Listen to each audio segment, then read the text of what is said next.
അങ്ങനെ ഞങ്ങൾ വീണ്ടും പ്രാഗ് കാസ്റ്റിൽ കാണാൻ വേണ്ടിയിട്ട് വന്നിരിക്കുവാണ്. നിങ്ങൾ പ്രാഗ് കാസ്റ്റിൽ കാണാമെന്ന് വിചാരിച്ചു.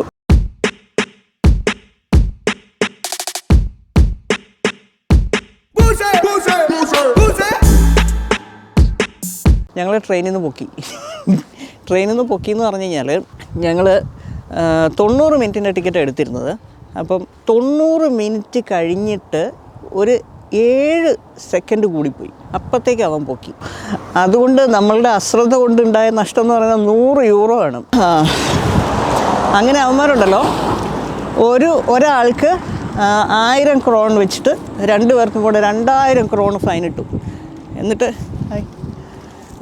2000 ക്രോൺ ഫൈൻ എന്ന് പറഞ്ഞു കഴിഞ്ഞാൽ ഏറെക്കുറെ 100 യൂറോ ആണ്. അപ്പോൾ 100 അത് തരുമ്പം 2 മണിക്കൂർ ആ ടിക്കറ്റിന് വാലിഡിറ്റി ഉണ്ട് കേട്ടോ, ആ റെസിപ്റ്റിന്. പിന്നെ അയാൾ പറഞ്ഞു, നിങ്ങൾ വേണമെങ്കിൽ ടിക്കറ്റ് വണ്ടിക്കകത്ത് നിന്ന് എടുക്കാമെന്ന് പറഞ്ഞു. ഞങ്ങൾ ജസ്റ്റ് ശ്രദ്ധിച്ചില്ല. നമ്മൾ വിചാരിച്ചു പ്രാക്കാസ്റ്റിൽ വരെ എത്തുമായിരിക്കും എന്ന് വിചാരിച്ചതാണ്. പക്ഷെ അബദ്ധമായിപ്പോയി. 100 യൂറോ പോയി. പോട്ടെ, സാറില്ല, അങ്ങനെ സംഭവിക്കും. അപ്പോൾ നമ്മൾ ഇതിൻ്റെ അകത്തേക്ക് കിടക്കുക. അവിടെ സെക്യൂരിറ്റി ചെക്കിങ്ങും പരിപാടിയൊക്കെ ഉണ്ട്. നമ്മളെല്ലാ സാധനങ്ങളും അവിടെ വയ്ക്കണം. കണ്ടോ, അവിടെയാണ് സെക്യൂരിറ്റി ചെക്കിങ് ഉള്ളത്. ചേട്ടൻ അവിടെ നിൽപ്പുണ്ട്.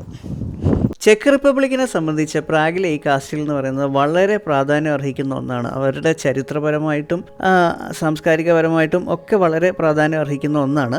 പ്രാഗ് എന്ന് പറയുന്നത് ചെക്ക് റിപ്പബ്ലിക് എന്ന രാജ്യത്തിൻ്റെ തലസ്ഥാനമാണ്. അപ്പം ഈ കൊട്ടാരം ഏകദേശം 45 ഹെക്ടർ ഏരിയയിലാണ് ഈ കൊട്ടാരം സ്ഥിതി ചെയ്യുന്നത്. അതുമാത്രമല്ല, ഇവിടുത്തെ പ്രസിഡൻറ്റിൻ്റെ ഒഫീഷ്യൽ ഓഫീസാണ് ഈ പ്രാഗ് കാസ്റ്റിൽ എന്ന് പറയുന്നത്.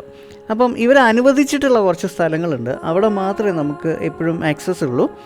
അപ്പോൾ ഈ കാണുന്നത് ഇവിടുത്തെ പള്ളിയാണ്, മെയിൻ പള്ളിയാണ് നമ്മൾ വരുന്നതേ കാണുന്നത്. അപ്പം നമ്മൾ ആ പള്ളിക്കകത്തേക്കാണ് ഇപ്പോൾ കയറാൻ പോകുന്നത്. അപ്പം നമ്മൾ പ്രാഗ് കാസ്റ്റിലിൻ്റെ ടിക്കറ്റ് എടുത്തു. ഇതാണ് ടിക്കറ്റ്. അപ്പോൾ ഇതിന് ഒരു ടിക്കറ്റിന് 250 ക്രോൺ, 2 ടിക്കറ്റിന് 500 ക്രോൺ, അങ്ങനെയാണ്. ഇത് ഫാമിലി ടിക്കറ്റാണ് വരുന്നത്. അപ്പോൾ കാസ്റ്റിൽ സർക്യൂട്ട് എന്ന് പറഞ്ഞിട്ടുള്ള ടിക്കറ്റാണ് നമ്മളിപ്പോൾ എടുത്തിട്ടുള്ളത്. അപ്പം 500 ക്രോൺ എന്ന് പറയുമ്പോൾ ഏകദേശം 19 യൂറോ 20 യൂറോ സംതിങ്, അത്രയേ ഉള്ളൂ. ഇത് എനിക്ക് തോന്നുന്നത് വളരെ ചീപ്പാണ്. കാരണം ഇവിടെ ടിക്കറ്റുകൾക്കൊക്കെ വളരെ ചീപ്പായിട്ട് നമുക്ക് തോന്നിയിട്ടുള്ളത്. ഇപ്പം മിലാൻ കത്തീഡ്രലാണെങ്കിൽ 24 യൂറോയൊക്കെയാണ് ടിക്കറ്റ്. അങ്ങനത്തെ പല നമ്മൾ കുറേ പൈസ കൊടുത്ത ടിക്കറ്റുകളുണ്ടല്ലേ. അപ്പോൾ എന്തായാലും നമ്മളതിൻ്റെ അകത്തേക്ക് കിടക്കുക, കാണാം. അങ്ങനെ നമ്മളിതിൻ്റെ അകത്തേക്ക് കിടക്കാൻ പോവുക. ഫസ്റ്റ് സ്റ്റെപ്പ്, ഇതാ ഡോർ തുറക്കുന്നു. ഭയങ്കര ഇരുമ്പ് ഡോറ്, അതൊക്കെ തുറക്കണ വലിയ പാടാ എൻ്റെ അമ്മച്ചി.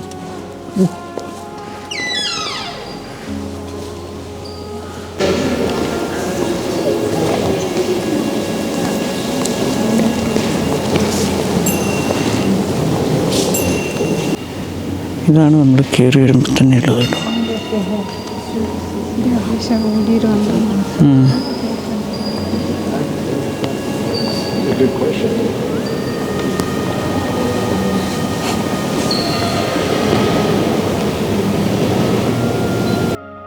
ഈ കത്തീഡ്രൽ കാണുമ്പോൾ എനിക്ക് ശരിക്കും ഓർമ്മ വരുന്നത് നമ്മളുടെ മിലാൻ കത്തീഡ്രലാണ്. മിലാനിലുള്ള കത്തീഡ്രൽ പോലെ തന്നെയാണ് ഇതിൻ്റെ പുറവും അകവും ഒക്കെ രൂപകൽപ്പന ചെയ്തിരിക്കുന്നത്. ഏകദേശമാണ് കേട്ടോ, അത് ഡിറ്റോ അല്ല. ഏകദേശം അതിൻ്റെ ആ ഗ്ലാസ് വർക്കും അകത്തെ രീതികളും പുറത്തെ രീതികളും ഒക്കെ കാണുമ്പോൾ അതുപോലെ തന്നെയാണ് നമുക്ക് തോന്നുക.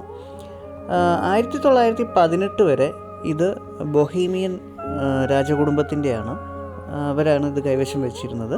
അതിനുശേഷം 1962 രാജ്യത്തെ നമ്പർ 1 ആർക്കിയോളജിക്കൽ സൈറ്റായിട്ട് ഇതിനെ മാറ്റുകയായിരുന്നു. അപ്പോൾ ഇത് ശരിക്കും പറഞ്ഞു കഴിഞ്ഞാൽ ഒറ്റയടിക്കങ്ങ് പണിത് തുടങ്ങുകയല്ല ചെയ്തത്. ഇത് 9ാം നൂറ്റാണ്ടിലാണ് ഇത് പണി തുടങ്ങിയത്. അതിനുശേഷമുള്ള 11 നൂറ്റാണ്ടുകളിൽ കണ്ടിന്യൂസ് ആയിട്ട് പല രാജകുടുംബങ്ങൾ ഇത് പണിത് വരികയായിരുന്നു. അങ്ങനെയാണ് ഇത് ടോട്ടൽ 45 ഹെക്ടറിലേക്ക് വലുതായത്. 45 ഹെക്ടർ ഏരിയയിൽ ഇത് പണിത് തീർത്തത്. അങ്ങനെയാണ് ഇതിൻ്റെ ഒരു ചരിത്രം പറയുന്നത്. ചരിത്രം പറയാനാണെങ്കിൽ ഒരുപാടുണ്ട്. അപ്പം ഇതിൻ്റെ അകത്ത് തന്നെ ഈ പള്ളിയിൽ തന്നെ ഒരുപാട് കുഞ്ഞു ചാപ്പലുകളുണ്ട് കേട്ടോ. ഇതും ഒരു ചാപ്പലാണ്.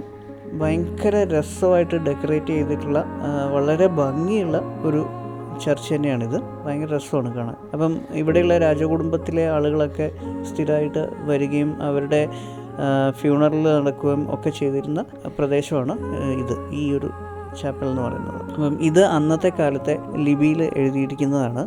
എന്താണെന്നൊന്നും നമുക്കറിയില്ലല്ലോ, ചെക്കല്ലേ. ഇവിടുത്തെ ചാപ്പലിൻ്റെ ലോങ് വ്യൂ ആണിത്.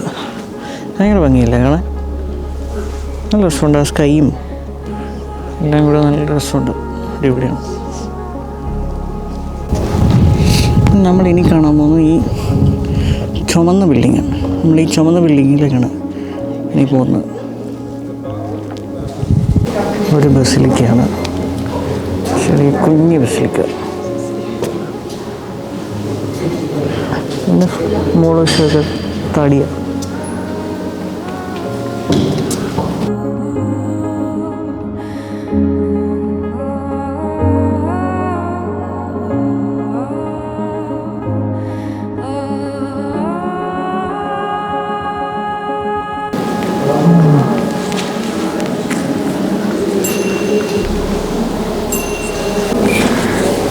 ഇതിൻ്റെ അകത്ത് വലിയ കാര്യമായിട്ടൊന്നുമില്ല കേട്ടോ. ഇത് പഴയ സ്റ്റോൺസൊക്കെയാണ്, ഭയങ്കര ഡിസൈൻ ചെയ്തിട്ടുള്ള പഴയ രാജ സിമ്പിളും ഒക്കെയുള്ള സംഭവം. എവിടെ എക്സ്കവേറ്റ് ചെയ്തെടുത്താണോ സംശയമുണ്ട് അല്ലേ? ഉണ്ടോ?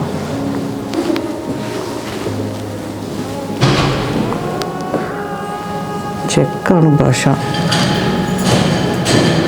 വാർന്നൊക്കെ ഇതിലുണ്ട്, WAR. അപ്പോൾ അങ്ങനെയാണ്.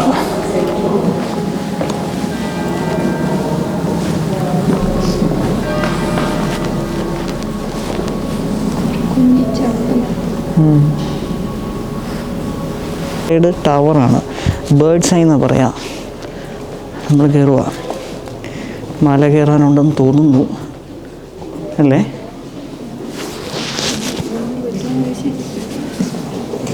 നമ്മൾ ഈ ബിൽഡിങ്ങിൽ കയറിയിട്ട് അതേപോലെ തിരിച്ചിറങ്ങി. അത് ബേർഡ്സ് ഐ ആണ്, എന്ന് വെച്ചാൽ സൗത്ത് സൈഡ് ടവറാണ്. ഞങ്ങൾ കയറി, ഞങ്ങളെടുത്ത ടിക്കറ്റിൽ അത് ആക്സസ് ചെയ്യാൻ പറ്റില്ല.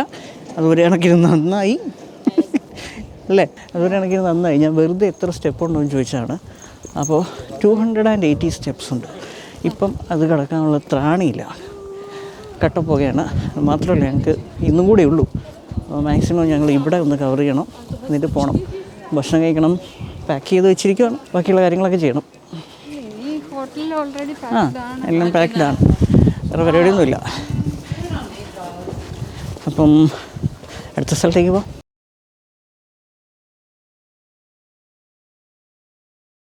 Like, share, subscribe, Eurovlog.